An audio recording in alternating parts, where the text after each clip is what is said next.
Қалдарыңыз қалай? Менің каналыма қош келдіңіздер. Бүгін осындай бәлішті 10 минутта пісіреміз. Бәлішке керек заттарымыз: бірінші 300 грамм ұн, 3 жұмыртқа, 80 грамм күнбағыс майы, 180 грамм қант, 200 грамм айран, және де бір кішкентай қасық қопсытқыш, кішкене шымшым тұз. Бәлішімізге бірінші жұмыртқамызды жарып аламыз. 3 жұмыртқамызды. Бұл бәлішті любой уақытта жасасаңыздар, ең оңай және де жылдам жасалатын, үйдегі барлық заттармен істеуге болады. Бұған енді осыған қантымыз бен жұмыртқамызды қосып, кішкене араластырып алайық. Әбден кішкене қант езілгенше араластырып аламыздар. Жәнегі жұмыртқамыз бен қантымызды осылай қантымыз ерігенше кішкене араластырып аламыз. Енді осыған жәнегі шымшым тұзымызды салып жіберіңіз.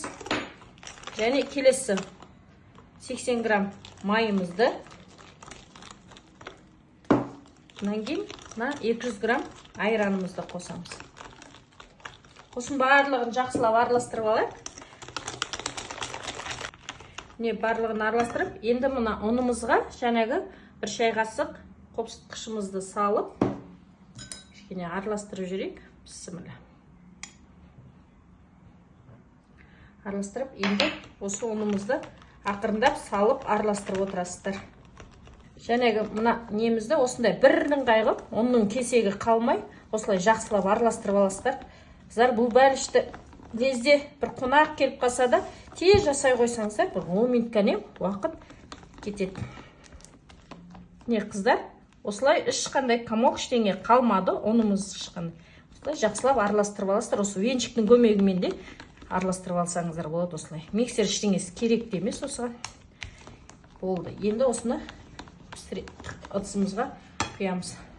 Енді менің қолымда осындай тұрған әйнек ыдыс. Үйлеріңізде қандай ыдыс бар, барлығына не істесеңіздер болады, қолдана берсеңіздер. Енді бұған жабыс қалмау үшін кішкене ішін майлап жүрейін. Күнбағыс майымен. Стекломыз жабыс қалмасын. Бәлішіміз. Енді осыған жәнегі араластырған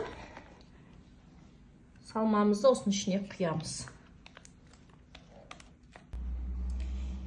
Қыздар, енді мынаны құйып болғаннан кейін бетіне үйлеріңізде қандай жидектер бар, соны қолдансаңыздар болады. Қазіргі міне жаздың сезоны, қыздар, абрикостың уақыты. Менде міне абрикос. Осыларды әдемілеп бетіне салып шығамыз. Әртүрлі. Үйлеріңізде малина, клубника болса, бүлдірген.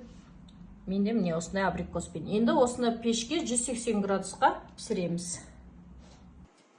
Пешімізді қыздырып аламыз, қыздар. Одан 180 градусымызға қосып, пирогымызды саламыз. Жәнегі бәлішіміз дайын болды. Енді осы бәліштің үстіне кішкене сахарный пудрамызды сеуіп жүрейік. Сонда әдемірек болады. Енді бәлішіміз суыды. Енді турап еп көрсетейін сіздерге. Сіздер қараңыздар, жоқ жұмсақ болып туралып жатыр.